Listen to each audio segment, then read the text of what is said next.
एक आदर्श कार्यकर्ता है, एक आदर्श स्वयंसेवक।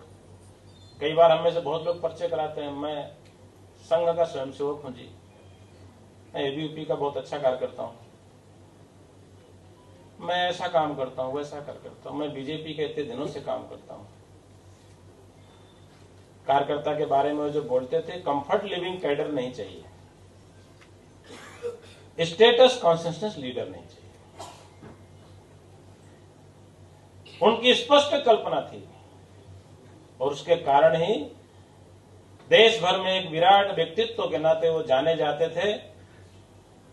कई बार हमको विजय मिलती है तो हम अहंकार, उन्माद, आलस्य में, तो अटल जी कहते थे कि विजय मिलने के बाद हम अहंकार में, उन्माद में, आलस्य में नहीं आते, अत्यधिक विनम्रता से जनता की सेवा में जुड़ते हैं।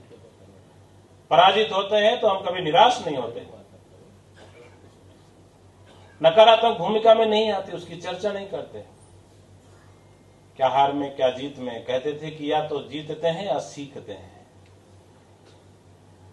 और वो सीख लेकर के आगे बढ़ते हैं और फिर से विजय की चाह लेकर के आगे बढ़ते हैं। कि विजय की चाह साधारण नहीं है, इसलिए उनका जो लोकसभा के समय जो दिया गया बयान है, जिसमें उत्तराखंड के అనేక దేశాల దగ్గర అటం బాంబులు ఉన్నాయని చెప్పి అనేక దేశాలు ప్రకటించుకునే పరీక్షలు చేశాయి. కానీ మనది ఇంత పెద్ద దేశం, మన దగ్గర అటం బాంబు ఉందా లేదా ఎవరికి తెలియదు.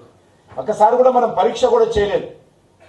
ఆయన చాలాసార్లు ఇందిరాగాంధీ ఉన్నప్పటి నుంచి కూడా మన సైంటిస్టులు పోయి ఇందిరాగాంధీని అడిగారు, మేము అటం బాంబు పరీక్ష చేస్తామంటే లేదు, యూరప్ దేశాలు, అమెరికా కోపం వస్తుంది, మనం చేయొద్దని చెప్తున్నాం, చేయకూడదని చెప్పారు. ఆ రకంగా వరుసగా ఇందిరాగాంధీ తర్వాత రాజీవ్ గాంధీ తర్వాత పివి నరసింహారావు వరుసగా వచ్చిన వాళ్ళ దగ్గర కూడా ఎవరు ప్రధానమంత్రి కాగానే రెండో రోజే అబ్దుల్ కలాం గారు వాళ్ళ ఇంటికి వెళ్ళేటువంటి వాళ్ళు అడిగేవారు. ఎవ్వరు కూడా అనుమతి ఇవ్వలేదు. షేరా మామూలే వాజ్పేయి గారు ప్రధానమంత్రి కాగానే వాజ్పేయి గారి దగ్గరికి వచ్చారు. ఏ మాత్రం ఆలస్యం చేయకుండా ఆయన ఒప్పుకొని, మూడో కంటికి తెలియకుండా, నాలుగో మనిషికి తెలియకుండా, ఏమవుతుందో పోఖ్రాన్లో కూడా ఏమీ తెలియకుండా, జార్జ్ ఫెర్నాండెస్ గారు డిఫెన్స్ మినిస్టర్గా ఉండి, జార్జ్ ఫెర్నాండెస్ గారు, వాజ్పేయి గారు డిఫెన్స్ మినిస్టరు, ఒక 7-8 మందికి తెలిసి ఏం పరీక్ష జరుగుతుందో కూడా తెలియదు. అని ఏర్పాటు చేసి మరి ప్రపంచ దేశాలు నివ్వరపోయే విధంగా భారతదేశం కూడా అటం బాంబు ఉన్నటువంటి అణుశక్తి దేశంగా ప్రపంచానికి చాటి చెప్పినటువంటి మహానుభావుడు అటల్ బిహారీ వాజ్పేయి గారు. దేశ రక్షణ విషయంలో ఏ రకమైనటువంటి కాంప్రమైజ్ కాకుండా ఆ రోజు మరి అణుపరీక్షలు చేసినటువంటి వ్యక్తి మనకు తెలుసు. ఆ రకంగా తర్వాత కూడా అమెరికా మన మీద అనేక రకాలుగా నిషేధాలు పెట్టింది, అనేక రకాలుగా మన దేశం మీద సాంక్షన్స్ పెట్టింది.